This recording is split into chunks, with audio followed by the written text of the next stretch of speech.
दोस्तों 4 जून के बाद क्या होगा, इसको लेकर लगातार अटकलें चल रही हैं। कोई कह रहा है एग्जिट पोल का इंतज़ार कीजिए, कोई कह रहा है नतीजों का इंतज़ार कीजिए।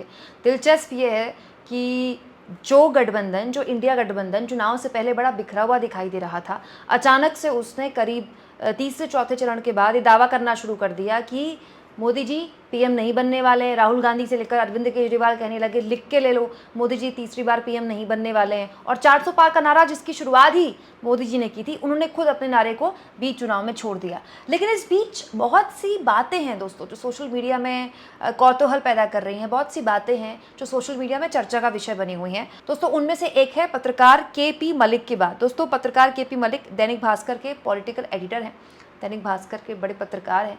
उन्होंने एक बड़ी दिलचस्प टिप्पणी लिखी है। अब इस पर मैं विश्वास करूं ना करूं ये मैटर नहीं करता, क्योंकि उन्होंने बात लिखी है, इंटरेस्टिंग है, इसीलिए मैं चाहती हूं कि आप भी देखें। उन्होंने कहा है, साहेब को गुप्तचर विभागों से रिपोर्ट मिली है कि इस बार भाजपा का 225 सीटों का आंकड़ा पार कर पाना लगभग असंभव सा है। चुनाव में संघ ने साथ नहीं दिया। भाजपा के अन्य नेता भी बदले का इंतजार कर रहे थे। बाबा ने तो यूपी में ऐसा खेला किया जिसका परिणाम 4 जून को दिखेगा। एनडीए के अन्य दल भी साहेब के नाम पर राजी नहीं होंगे, ऐसी सूचनाएं हैं। साहेब बौखला गए हैं, कोई एजेंडा नहीं चला, सारे दाव उल्टे पड़े, अब उल्टे सीधे बयान दे रहे हैं। माँ से मछली, माँ से मटन, मंगलसूत्र, मुसलमान आदि के बाद और अब महात्मा गांधी को कौन जानता था ये भी बोल दिया। साहेब के उल जलूल बयान इस बात की तस्दीक है कि भाजपा वाकई बहुमत से दूर रहेगी, परंतु बुझता हुआ दिया फड़फड़ाता जरूर है। आर्मी चीफ को सेवा विस्तार देना किसी बड़े गेम प्लान का तो हिस्सा नहीं। ऐसी बातें दिल्ली के सियासी गलियारों में गर्म है। नौकरशाही भी प्रबल आशंका जता रही है कि जाते जाते कुछ उल्टा सीधा ना कर बैठे।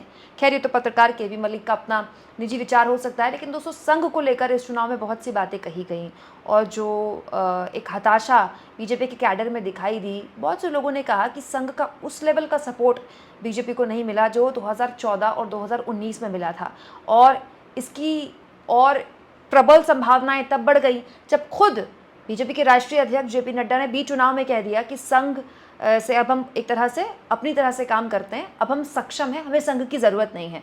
तब से संभावनाएं और बढ़ गई कि बीजेपी अपनी जीत को लेकर क्या इतनी आश्वस्त हो गई वक्त से पहले ही कि उसने अपने आप को संघ से बड़ी ताकत मान लिया, और शायद यही बीजेपी के लिए सबसे बड़ी कमजोरी बन गया।